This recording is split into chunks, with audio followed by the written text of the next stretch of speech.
You keep shutting the door. Hello, hello, hello, everyone, and welcome to another amazing edition. This is the second edition of the Collateral Nation, where we are talking about walking is medicine. It is the best medicine for helping to keep your circulation going, whether it's in your legs, it's your heart, anywhere in your human superhighway, because with every step that you take, your body has the ability to grow what's called its collateral network of vessels. Many doctors call them your little natural bypasses, or if it's in your heart, they call them your little lifesavers. Your body does have the ability to dilate this little network of vessels when you do have a blockage in your main artery, and they can literally grow like tree roots around the blockages. Pretty exciting, huh? Well, someone who has mastered that with blockages all throughout his legs, and doctors telling him that nothing can be done to open up his arteries, but yet he's 82 years old and he's competing at a world level in a triathlon. I mean, amazing. It's Dr. Kevin Morgan. PhD. He's a pathologist. He's also a survivor of an aortic aneurysm. He was able to diagnose himself and catch it soonest so that he could get that stented. And then on top of that, he ended up with peripheral artery disease, all because of a genetic issue with cholesterol. But he's been able to manage everything through exercise, and he's written multiple books about it. And my favorite book is How to Fight the Crippling Pain of Peripheral Artery Disease. It's this step by step guide that helps patients get really motivated and get started to start building their collateral network of vessels and not settle for less than what they deserve, which is a better quality of life. You can take the bull by the horns. If you get this book, you can actually walk to live and live to walk another day on your own with peripheral artery disease. So, with that, I want to welcome Dr. Kevin Morgan. Thank you so much for being here. Also, people can go to inspirationalselfhelpbooks.com. You can subscribe to his channel at Fit Old Dog on YouTube. Subscribe to our channel as well. We love subscribers. It really helps us to get the word out, both with Kevin's content as well as our own content at the Global PAD Association. And our call sign is @ the way to my heart. So make sure you subscribe to our channels. Today, we are going to be focusing on those who do end up in advanced stage critical limb ischemia. It's the advanced stage of PAD, and they end up with an amputation. And for some people, it is just inevitable, and it does happen. And so, if it happens, though, you want to stop the revolving door of amputations. So, you've got to figure out ways to grow your collateral network of vessels and improve your circulation when you might have a few missing toes. You might have a missing calf, below your knee amputation. You might have an above your knee amputation, whatever it might be. But Kevin's been doing a lot of research on this, and he is going to be sharing some of his perspective today. But all of these exercises that he's going to be talking about are really good for everybody, especially if you're not out walking. When you're sitting, you could still be improving your circulation with some of the exercises that he's going to share today. And so I'm going to step off my soapbox and hand it over to you, Dr. Morgan. Thank you so much for being here. My pleasure, Kim. The reason I proposed exercises for amputees was because someone called in last week who had a mid-metacarpal amputation and they'd lost the other leg below the knee. So they had no toes. So the exercises I recommend using your toes for converting your feet into blood pumps, which works quite well. They don't have that option. And so I'm creating right now a training plan for exercise to build collaterals for people with PAD, and I wanted to include people with amputation. That gentleman calling in really got my attention focused on the difficulty. I was pleased to find there are a lot of YouTube videos and there are quite a few books on exercise for amputees. Some of this has come out of the diabetes history of the country, others from veterans coming back from wars in Iraq, etc. And so there's a lot of focus on how the hell do you exercise if you don't have any feet or you've lost a leg? So if you go to YouTube, you'll find a lot of videos. One I saw today I really liked. I put on the PAD support site. It's really good, very well thought out by a PT, a woman PT. And so it's got me thinking. I went to the gym and I tried to do some workouts on one leg or imagining I had no toes. And the one that seemed to work fairly well was the incline treadmill. So that's a place to start. You might wonder, how can you get on a treadmill with an amputation? Well, there's actually a guy I've been wanting to talk to at the gym who's lost one leg below the knee. He's about 70 odd years old, very quiet. And every time I try to talk to him, he disappears. I get off my machine and then he's gone. But I want to talk to him if I can and get some direct input. But this program here is very, very helpful to me if people with amputations have been struggling with growing collaterals, which they must do, because they will trim your legs back to your hips if you don't have collaterals.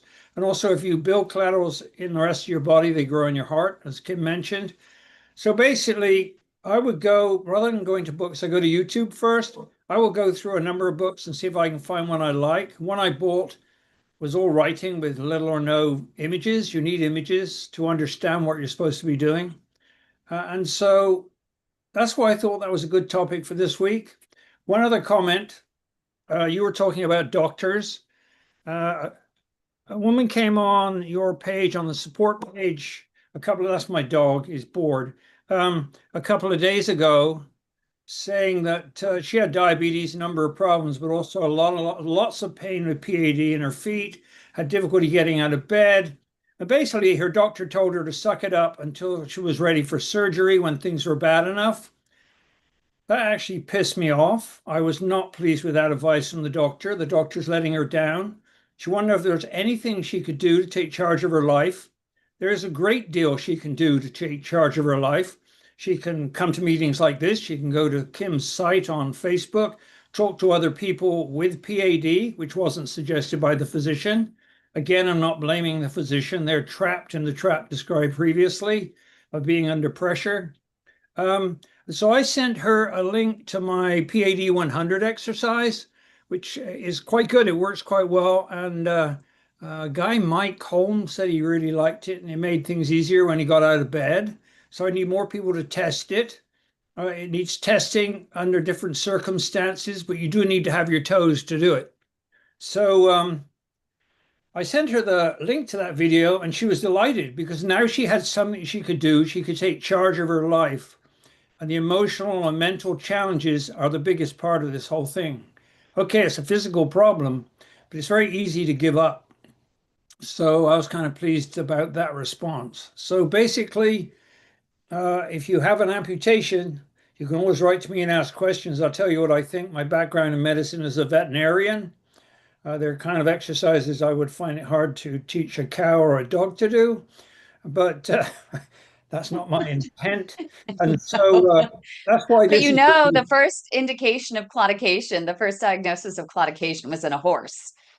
Oh, is that right? Yes. Oh, I didn't know that. Is that right? Yeah, I And do you want to hear more? So yeah. the first time they discovered the collateral network of vessels was, this one's a little sadder. They ended up a veterinarian cut the I think it was a vet, but it was a doctor of some sort, ended up cutting off the artery that feeds the antlers of a deer. Oh, really? And at first, over the short term, he noticed that they started just kind of dwindling. But then after a certain amount of time, he noticed that they started growing slower than usual, but they started growing again. Oh, And so he collateral. went back in and he discovered that the body can actually grow collateral vessels. And so that's really where everything began. All the research began on the collateral network of vessels in our body. Oh, that's interesting. Yeah, I didn't know that story. It makes sense. Makes total sense. I'm glad I could teach you something once in a while. Oh no, I don't. The more you learn, the more you know nothing. That is a fact of life.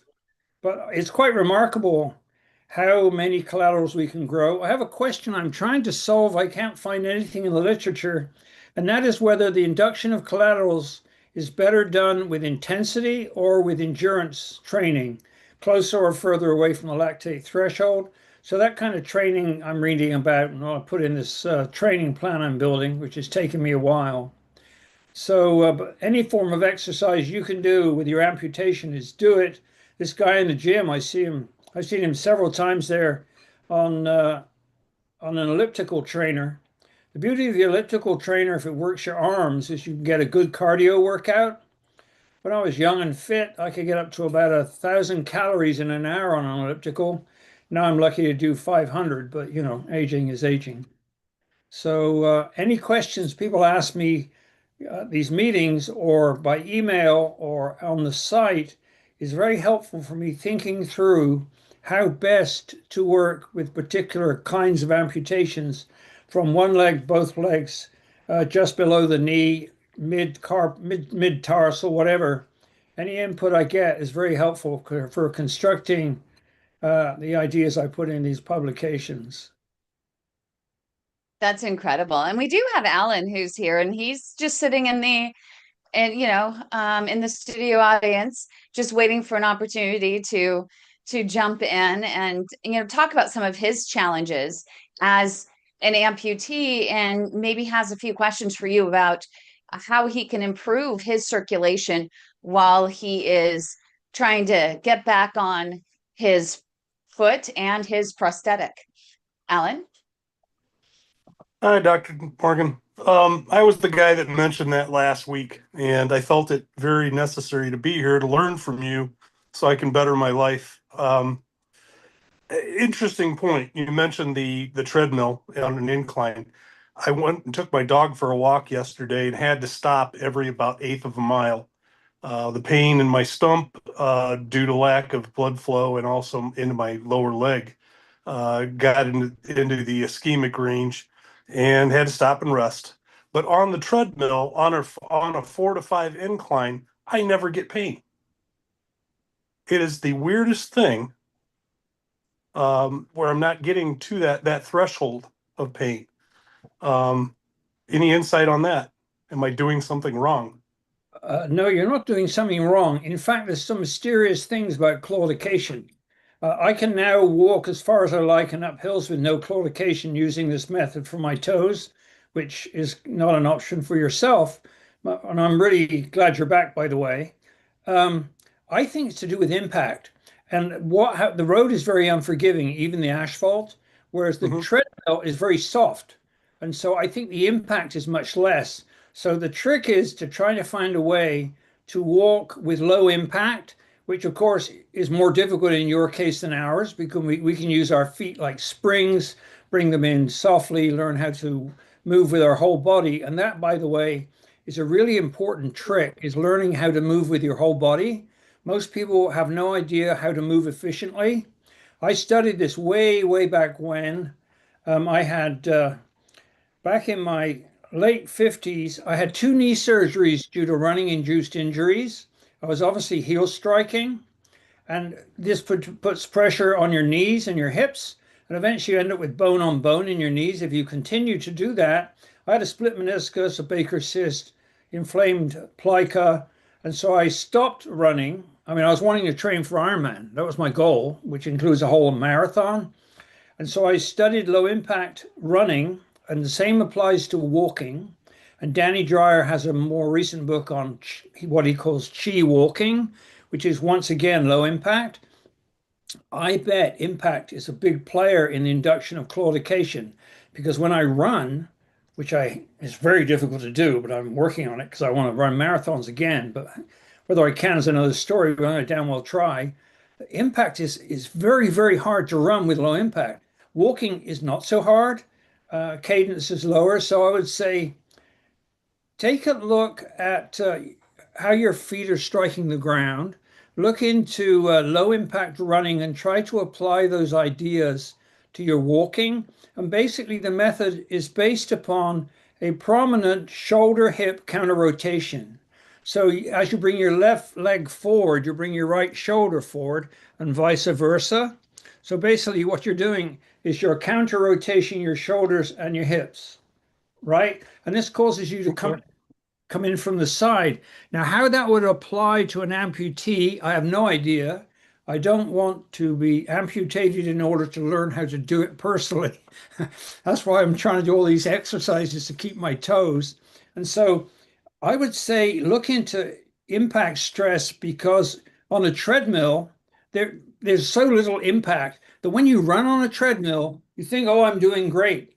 And then you go to the road, and before you know it, you're claudicating like hell. And on the treadmill, you ran for an hour. I mean, we're talking low pace. And so my I would say the most likely cause is impact stress because the muscle gets an Okay. impact, contracts, and that causes it to bunch up a bit, and that contracts on the vessels and slows blood flow. So uh, Mhm. I've got a video on my site called I think it's called Low Impact Running to save your knees. Take a look at that, and in there's a link to two books that I read from cover to cover that helped me a lot. One is Jack Hagee's book, How to Run with the Whole Body, and the use of Feldenkrais. It's a Feldenkrais-based method, and Feldenkrais is brilliant. I mean, I studied it for about 5 years. It helped me a lot with my training, and there are a lot of videos on YouTube that you can get for free, or you find a Feldenkrais instructor, and that is designed for dealing with people struggling after like a car wreck. Moshe Feldenkrais developed these methods after a serious soccer injury. So I would say look at the way you move. Send me a video of you walking Okay. uphill on the level, on the treadmill, whatever you feel like. And let me take a look because I've been studying this forever because I want to keep going. And also, I help a lot of people by just giving them pointers. You know, some people walk like this, right? You know, their feet are like that. This means they have tight lateral hip rotators on the right hand side. I So do. yeah, so you can get rid of that with pigeon pose. And I'm pretty sure there was a video I saw online, pigeon pose for people with amputation. I don't know if Hmm. you looked at the videos online, but there are a lot of pretty good videos on exercises for amputees with a good advice on what to do and what not to do by PTs. Does that Yeah, help? I also found it. Yes, sir, it does. I would do a probably a exaggerated motion of that, but I can take that to my physical therapist, and that is a good suggestion. One suggestion that I found is that the foot that I use on my amputated leg is like a running blade, so it is very springy. It does take impact, and it has lateral motion. Um, I chose that one just so I could remain active instead of something like a power ankle or something like that. It's more work and it would grow more muscle, especially being up in the hips where I have a tendency to tighten up. It's rather unfortunate on my foot without the toes. I use something called a turf toe, where it's an insert that's carbon fiber, and you can stack them and it acts like toes to a degree. So some of that impact of walking on asphalt and so forth is taken away. But I do find that the claudication when walking hits much, much faster. So you said Uh, turf toe? You mean yes, like sir. They're you can grass? get them on Amazon in different thicknesses. Oh, I have no idea what that is. I'll look that up. Well, it looks like it's a shoe insert that is shaped just like a shoe, and you can slide it in, and I put it underneath my orthotic, and it's springy like a toe. Well, You can actually how much stand. foot do You you can have? actually. What's that, sir? How much foot do you have? Well, my name's Just Kevin, behind by the way. Wait. just behind the toes. It was cut off. Transmetatarsal. Oh, so it is the metatarsal has been cut Oh before yeah, yeah. just before. Okay, so you can't use any of the muscles in your feet because the ones No. that some connect to the front, some to the toe. Now I understand. Okay, interesting problem. It's a problem that Feldenkrais actually would help a lot with, or studying your body movement. So he sent me a video, but having a PT is very helpful. Um, if you like your PT, the chances are they're giving you as much advice as you need, but more insights are good. And so Oh, if you, definitely. That yeah, I never thought of that. The hip rotation. Um, my hip on the right, because of trying to make up for the left leg. I kind of walk wobbly. I walk back and forth, uh, kind of like a cartoon character, maybe. After about a quarter of a mile, and it really starts to hurt my adductor side, the back of the hip, Yep. and into the joint. And it gets to a point where it's not claudication; it's the way I'm walking. Yeah, yeah, I have that problem with my hips. So I use because I got the problem with blood flow imbalance, especially in my right leg. My popliteal is 100% blocked, and my right Hmm. foot is running like Yeah, 99%. mine is also. I've grown collaterals there Yeah, and in the right leg. man, I get frustrated with doctors not telling people this. It really drives me crazy. But going crazy doesn't tend to help, I've noticed. Well, Um, it was the lady up to the right there, and that taught me all this. It passed over the past 4 years, and she's a very dear friend. Without her, I wouldn't have a leg at all. right. Yep. Are you talking about Kym? Oh yeah. Oh, I thought you You were. guys are too kind. I Well, her just problem. absolutely will do everything and anything in my power to help everyone try to walk to live another day and live to walk another day. I mean, Kym, you Kym know, has we've been through so much. Kym has a problem. I, I have, it's a You have to problem of True. passion. It's you a problem of have an passion. ASQ score of 9. I can't imagine what that's like. It must be horrible. Sometimes I think she needs an intervention. I don't know. Yeah. Just to take some time for herself. I love what you do. You really do. I hope yeah, what you do, you show pictures of your family, parents, and stuff like that. So you have a life. But boy, man, it's such a battle. I mean, I can just go off and do my writing and get back on my novel. But when I see these things where doctors give such bad advice, it started out with my aneurysm back in 2010. Here I am with a 6.9 centimeter aortic aneurysm doing Ironman races. And you Oh know my the gosh. total amount of advice I got from physicians? Oh, by the way, the stent I had put in, which saved my life, put my blood pressure up to 220 over 120. Wow. Another battle I fought. I told my surgeon about it, and he goes, I'm not interested in blood pressure. Go see a cardiologist. I said, well, you caused it. Well, you wasn't even remotely interested. And the only advice I got on training with a AAA stent was, I'd be careful if I were you. I went online and I found a publication on PubMed where 5 men, I think they were all men, had AAA stent grafts, much like mine.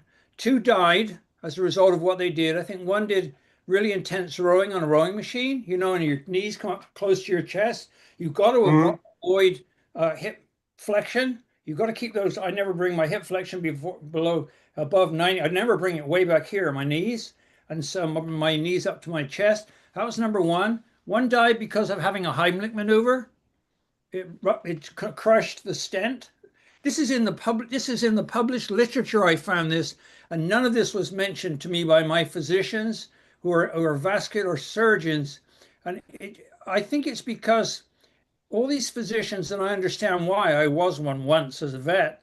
You live in a kind of a fortress of your own knowledge, and you don't have time to do research, and everyone's leaning on you, and you're in a hurry, and you have to deal with the business stuff and all that kind of thing. I don't blame them at all. The problem is, to solve these kinds of problems, you don't have to have a clinician attitude. You need to have a research attitude. And anybody Yes. who can survive as a clinician uh, has got it. I couldn't. 3 years I did it as a vet, drove me crazy. You have 2 minutes on everything. And I'm a researcher. My best piece of research I ever did took me 10 years. I had the wrong mentality. So reaching across that divide to clinicians and their pressures is tricky. I would say pretty well all but one of the cardiologists who met me couldn't get me out of their office quick enough. They couldn't stand me questioning their decisions on when they were wrong.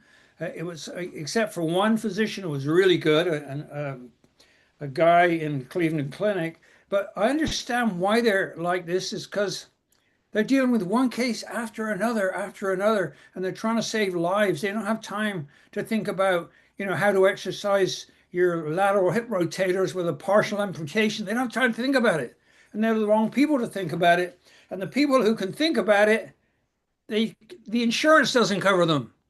That's the problem. If you want to do Feldenkrais, Insurance won't pay. Right. At the back of all this is a real need, and I tried to promote this within the pharmaceutical industry where I worked for 17 years. They need a Bell Labs approach to the problem of integrating surgery and pills with lifestyle. Now, lifestyle changes like exercise for a diabetic, um, it gets it pretty well gets lip service and that's it. And then they'll hand you a pill or they'll ask you to have surgery. And really, there needs to be a fiscal solution that incorporates exercise, body movement training, dietary training. It needs to be built into this system. And all that stuff is on the outside when it comes to insurance. That's the problem. The question is, how do you bring it inside? And that is a Bell Labs. I don't know if you know about Bell Labs, but that's a Bell Labs level uh, intellectual problem. Absolutely no doubt about it. Mhm.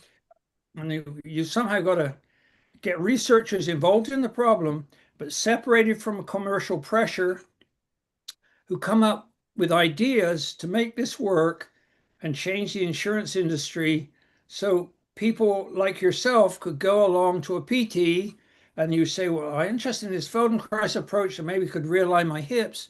And I want to go to a Feldenkrais practitioner, but the insurance doesn't cover it. What shall I do? Well, if you don't have any money, what are you going to do? You can't do it. And yet it's much better for you than a pill or surgery. And so somehow the medical profession has turned into an illness injury, not a health industry. Hmm. So that's my rant Well, for today. I enjoyed I that. will I will definitely take this to my PT and get you a video of me walking Yeah, I'd like, and see if there's any improvement. I'd like to be able to walk further. I just had an endarterectomy in my with a stent removal in my common femoral artery. That was a long surgery and some other interior work done. Another doctor that Kym found me, fantastic. I'm staying with them, and uh, I found that I have more claudication pain now than I did before the surgery in the lower leg. I had it where the profunda was blocked, and I had pain in my calf because I wasn't getting enough blood flow to from the profunda to the muscles in my calf. That has since ceased when I walk. Now it's down below. So I'm thinking I lost a couple collaterals, and these right, collaterals are growing off the SFA and off the profunda they found. So something must have floated downstream and blocked. And I'm walking, except in the super hot weather because I'm also a heart patient with CHF. And um, I'm really trying, but there's got to make something to make it a little bit easier, whether it's a change in body movement, like you're suggesting, so I could go further. It's because right. I really don't want to lose this right leg, you No, know. absolutely. Yes. Can you use the pool? I have to find access to one. I've never really thought about it. Would I need a pool leg for that? Those are about $5,000 to $7,000 Oh, I didn't for a know there was, simple pool leg. didn't know there was Um, such a thing. and I don't think it would be covered by insurance, even though I have great commercial insurance. Um, I don't know if that would be something covered and out of pocket. It would be kind of, I'm in transition from working, going to Social Security disability, or trying to, and I just couldn't, right now, I couldn't do it. Well, I was thinking Um, you can use the pool for cardio if you use a pool boy. okay. You'd have to do the turn largely with your arms, but I do Okay. my, because I've got severe PAD, it's hard to get my running fast enough to get my cardio up. So I do my cardio in the pool where I can hammer in the pool. My PAD doesn't affect my swim. I got a decent kick and everything. But if I want to really work it, I can my upper body, I use a pool boy. You know what that is? No, I've never heard the term. Oh, it's like a floaty. It's about this big long, and it goes between your legs and it causes your rear end to float. So Oh, you okay. just work your arms. And you can get a really, Okay. really hard workout without having to worry about your legs. And in your case, with your legs being asymmetrical, it would throw you off at the front anyway. And so you could actually get a really solid cardio workout by doing a freestyle with a pool boy. Or you can also Okay. do water running. I've got a video online about water running, and you can do that because most of that work is upper body. I mean, you use your legs, but you can use the legs any way you want, work mainly from your hips. So you can actually do quite a bit of work in a pool, but it has to be deep enough so you're not touching the bottom. Initially, you may need a float thing around your waist. I don't use that. But if you go to my video channel, there's a video on water running, which I use quite a bit. I still use it a lot. That idea I got from a 90-year-old runner in Canada who wrote a book, Running from 9 to 90. And he said Oh, once he got older, long runs, like 20-mile runs on the roads, would beat him up. So he'd maybe run the first 12 miles and then he would go to the pool and finish off with water running to get so he wouldn't have to have all the impact stress, but he could still train for cardio for the distance. So I use that. That's one of my tools. So this is a thing. If you can get to a pool, if it's not deep enough, you can use pool boy and upper body to get a good cardio workout because that's pretty important. Yet if our legs are impaired, how the hell we do it? I ride a bike a lot and I can hammer on a bike, but I don't, I have both legs and all my toes, so it's different. well, one thing I'm finding now is after the surgery and being under for about 6.5 to 7 hours, the older I'm getting, um, being knocked out for that long a period of time under anesthesia really pulled a fast one on my heart. I'm in cardiac rehab right now, and it's slowly coming back. It's taking time, and it feels like I took 5 steps backwards compared to where I was. I was able to do, well, I'm still able to do 140 pounds on the leg press. I do squats with a 15-pound kettlebell now. Right, I'm really, really trying hard. I planked yesterday for 45 seconds, which is I was able to do a minute and a half. So it's progressively getting better. I right, don't know that we'll ever get back to where I was. I was pretty impressed with myself and what I could do. And right. it's been a mental challenge trying to get back to the level that I was at, which I may not be able to attain, but try to be healthy and still build a healthier body. Yeah, it sounds like you've got a good attitude, which is key. A lot of people, I tell them the first thing you have to do is grieve what you used to be able to do and forget it and move on with what you can do. And that's exactly what you're doing. And that's how old are you? Exactly. I'm 59, sir. Oh, you're the same age nearly as my eldest kid. I like being so young, I've forgotten. Right. Well, I was diagnosed 20 years ago with this. I had a first heart attack at 34, another one at 37, and five-way bypass at 40, and then another heart problem. And I told the doctor while I was in there, I was walking with claudication for almost 3 years. And Damn. being the man, we have a tendency to blow things off. And my cardiologist had ultrasound done, and sure enough, both of uh, uh, my femorals from here down to the knee were just completely blocked. They were Damn. able to stent one, bypass another. That bypass lasted 14 years. Right. Another tibial bypass. This was trying to save the legs. This was right before I met Kym, and she got me in with some fantastic doctors that were able to um, keep it going, at least. Right. What's your lipid profile? My lipid profile, I haven't had it checked in a little while. They started me on it was high, I know that, but they had me on 80 milligrams of atorvastatin, and they got me on uh, oh shoot, it's an injectable now. I can't remember the name of it. So and I can't keep forgetting to take the injectable the second week, so I got to start all over again. You So know, and I even have it on a I had a terrible lipid profile and I fixed it with training. right. Statins are no good at all. Statins are very dangerous drugs. Yes, they are. They're muscle toxins. And if you can get the cardio up in the pool on distance with upper body, you could actually do a lot to contribute to your lipids. Do you know what your HDL is? Because that's really important. No, again, offhand, I have not had it checked for probably over a year.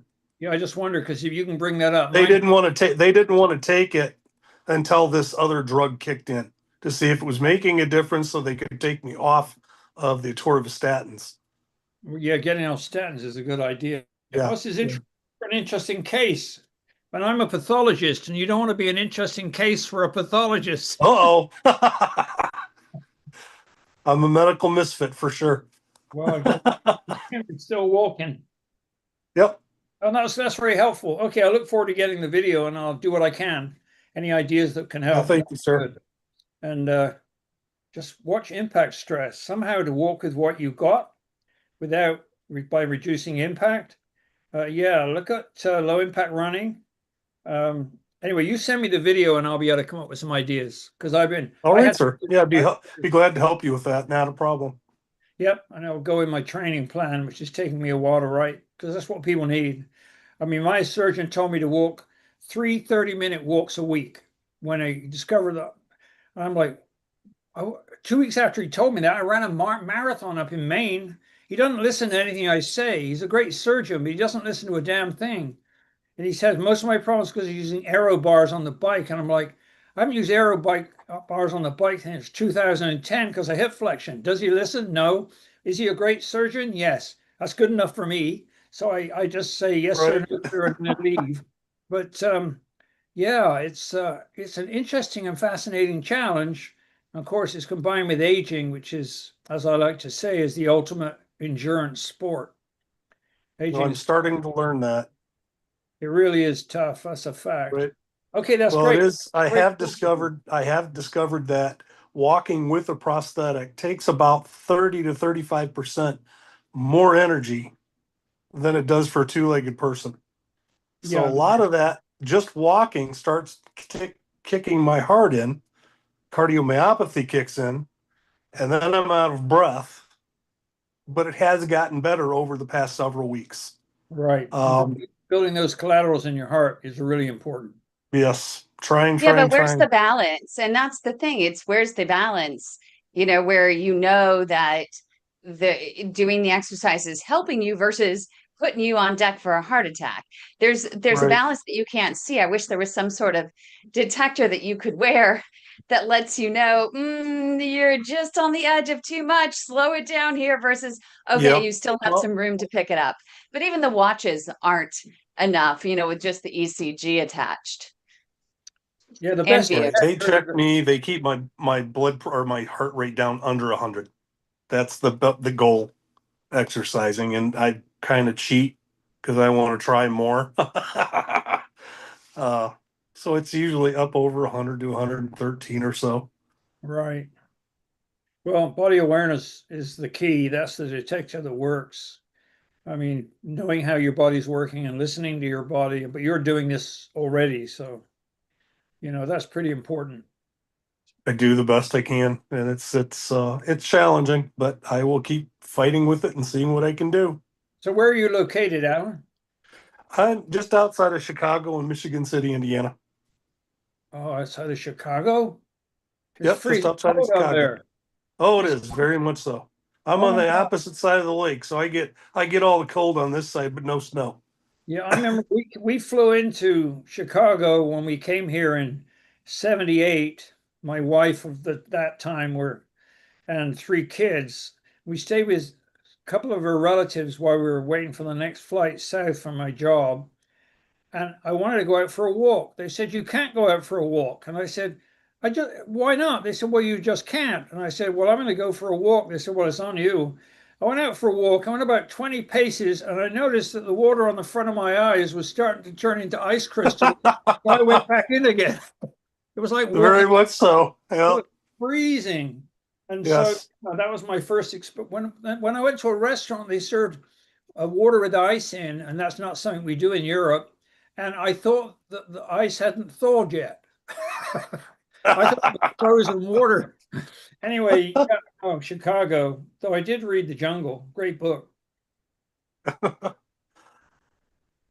And so Okay. I'm wondering, Kevin, in terms of, a lot of folks that end up, they might be in a hospital bed as well. They might be just coming to terms with having the amputation.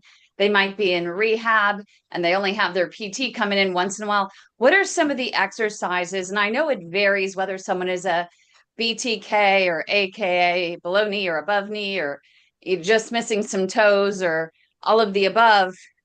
What are some of the exercises that people can do while they're still seated to help improve their circulation? Are there things that maybe they can move their stump a little bit, lift and raise and lower, raise and lower? If they do have toes on the other leg, they could try to do your yoga toes, at least on the one leg. What are some of those things that you would suggest? Also, I mean, even the foot bicycle to use on your arms to get the cardio. So there are a lot of different ways, right? It comes down to imagination and working out what you can do to exercise the muscles you can exercise. One thing that's really helpful is to imagine exercising. There's some pretty good literature on that. That imagining doing a workout is actually improves muscle tone and stuff like that. But basically, it's a very personal thing. It depends what your problem is, how healthy you were when you came in. So if you have toes, I would say flex and extend them, flex and extend them. So yeah, it's basically comes down to working out what you can do and doing it. And that problem is it's more emotional and spiritual than anything else. It's like you got to have some grit, and no grit, you're not going to get anywhere. So the real question is, how do you help people, have the confidence to come back? How do we help them?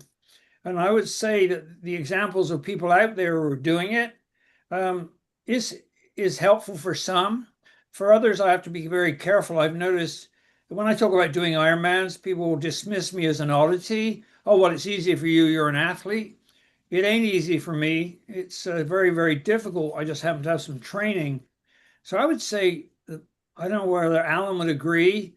The main problems are really emotional rather than physical. They're having the grit to try. And then how did you give them that?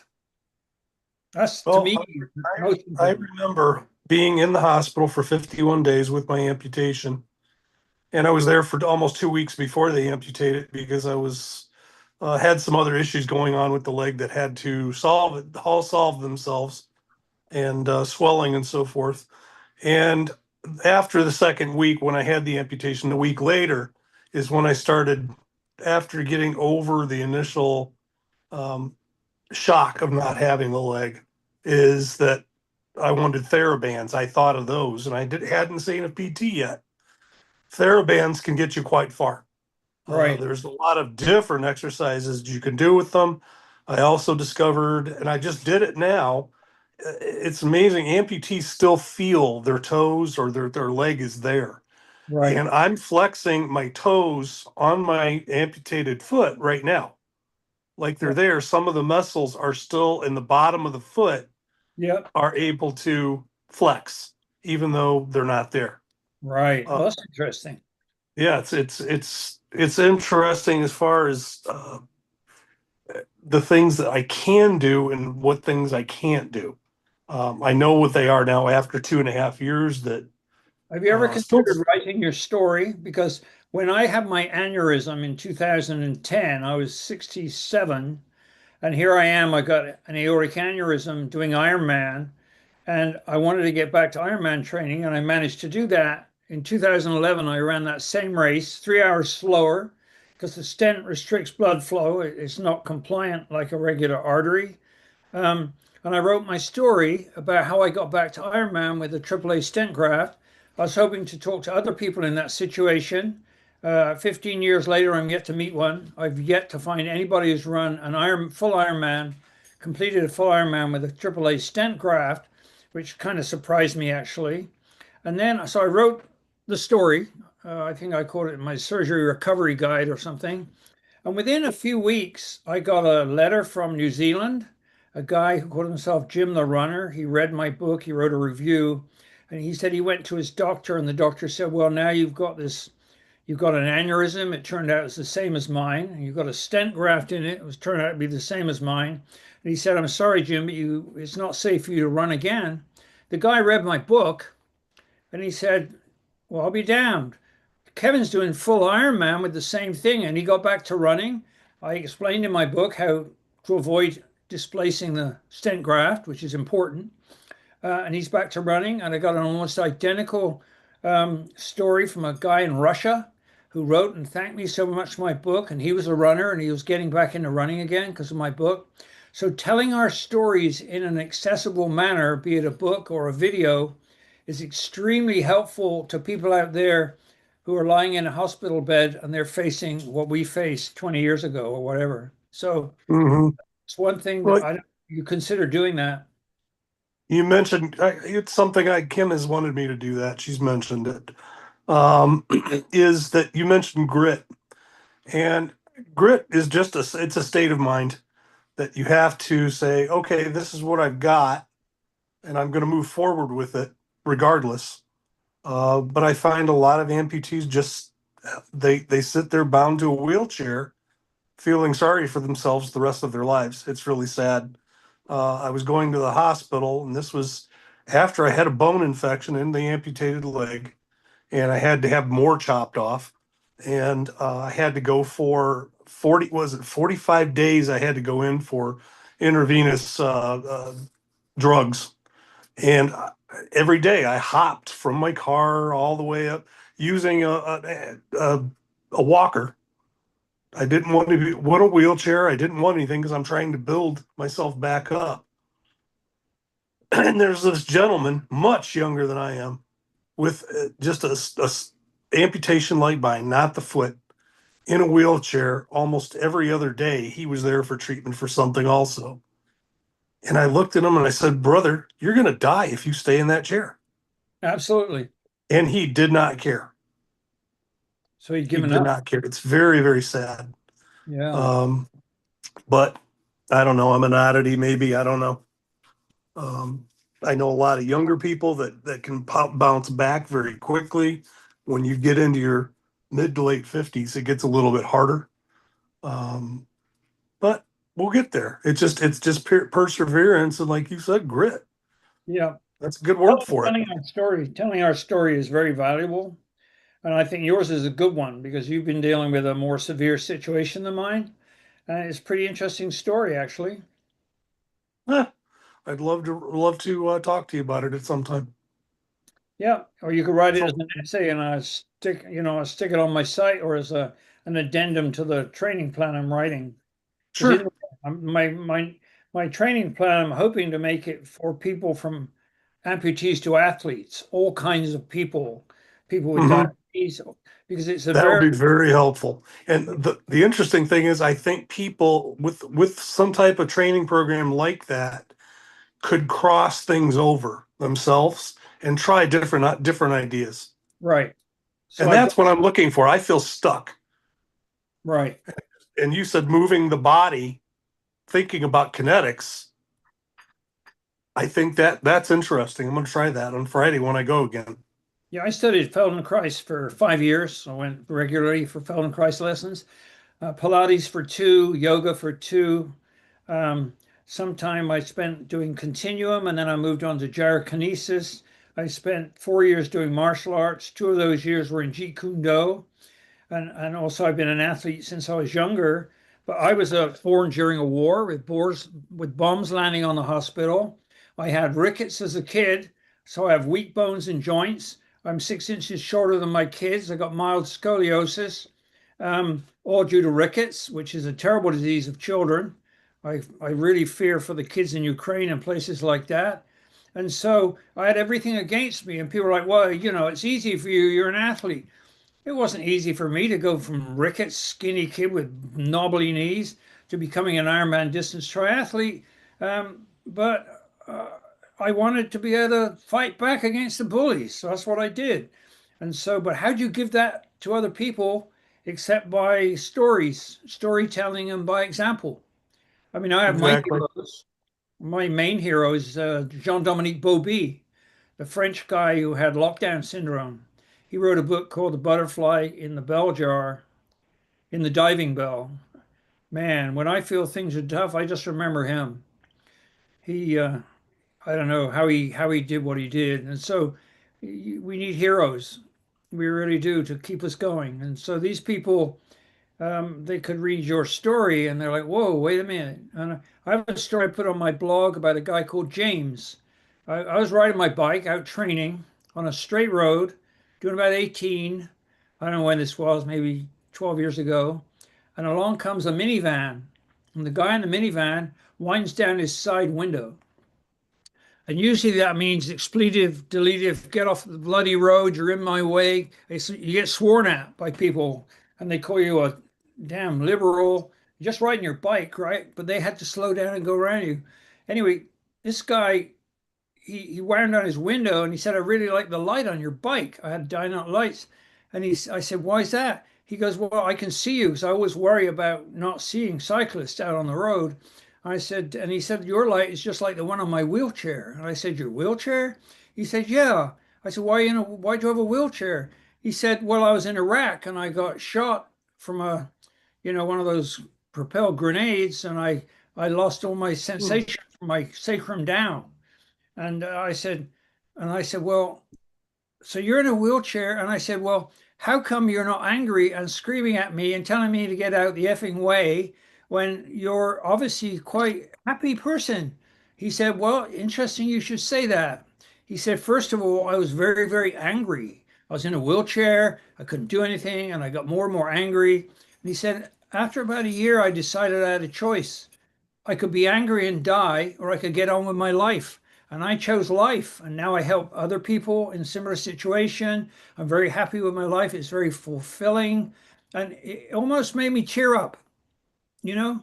And so James, that guy's name was James. And then as he's told me this, suddenly a big SUV behind us, the guy's going, get out of the way, really angry. And this guy who's, paralyzed from the waist down was the nicest guy. In there was another hero for me, you know? Yeah, I think at that point you look at life and being angry about stupid stuff isn't worth it anymore. Not at all. Yeah. It's just not worth it. And living life to your fullest, or trying to at least. And part of it is keeping yourself busy, not just sitting there. Um, and I try to do something every day, Right. whether it's different. But this is interesting talking to you. It's got my mind thinking now. And sometimes people need a kick in the butt talking to somebody else for other ideas. Yeah. I mean, some days And I try and run and I have a terrible pace and I get down. we're looking at Mike is pointing himself as one of those people. We met Mike and he was so down on himself he's just a new PAD patient within the last year. And a couple of us has really kind of taken him under our wing, and we tell him, you're not going to lose your leg. You're rocking it. He's a rock star with PAD. He does everything he's supposed to do. And the chances of him, losing a leg are minuscule. Yeah, if we keep he's just doing fantastic. Yeah, I think we can keep I don't see the power lines, Mike. I guess you're on a treadmill. Mike, No. There are the power lines. No, We see them. No, And Mike? you know what? I'm gonna be running Ironmans alongside you, Kevin. Oh, you live in Canada now, right? Sorry? You live in Canada, but even though you sound English. Yes, I live in Canada. Right. I'm from Manchester. He's a Canadian wannabe. He's trying really hard. Yeah. Well, telling these stories, it helps people. I know it does. When I had my aneurysm and I felt that I was, I went from Ironman scientist to aortic cripple. That's how I felt for a few days. And then I read Lance Armstrong's book. It's not about the bike. I'm not a great fan of Lance Armstrong for a number of reasons, but he's an incredible athlete. And his first wife carried him through that. And he got over a metastatic seminoma to his brain and went back to win the Tour de France 5 or 6 times. And I found that very inspiring. And it told me the importance of having a strong support group. And that's exactly what this group is. Mm-hmm. Exactly. Even though we're some of us had this for years and years and years. We still need an uplifting every now and then.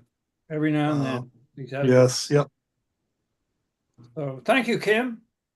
Thank you Thanks, Kym. guys so much. We really appreciate everyone being here. And of course, you can make sure to join us every single week. This is our new Collateral Nation podcast, and we are live here on YouTube at youtube.com/the way to my heart. Make sure you subscribe to our channel. Also, subscribe to our friend Dr. Kevin Morgan's channel at Fit Old Dog. You don't want to miss all of his great content as well. And he has a great website, inspirationalselfhelpbooks.com. But of course, if you need help with your PAD exercise regimen, you can always call our Leg Saver hotline at 1-833-PAD-LEGS. And we're more than happy to connect you with Dr. Kevin Morgan, all of his great resources, as well as our resources where we are allowing you opportunities such as this to come on every single week and talk to experts like Dr. Kevin Morgan to talk about your walking regimen. As Kevin said throughout, and even Alan and Mike say, that we're not getting as much guidance that we need from our doctors. And it's not their fault. Sometimes they don't know what they don't know. And there's so much we're learning along the way to improve the prognosis of PAD just as a community. You can join our PAD support group at padsupportgroup.org. You can join our walking support group as well at walkingsupportgroup.com. Thanks everyone for joining us. We really appreciate you, and make sure to join us next week. And if you want to join our live studio audience and talk to Dr. Kevin Morgan yourself, you can email us at info@padhelp.org, and we will get you the live Zoom link so you can join us. Or else just join us on YouTube and you can go ahead. We have our amazing producer, Josh, who is manning the social media and making sure that all of your questions get to us so Dr. Kevin Morgan can answer them. But one more thing, if you haven't gotten Kevin's book yet, go to Amazon and pick up How to Fight the Crippling Pain of Peripheral Artery Disease.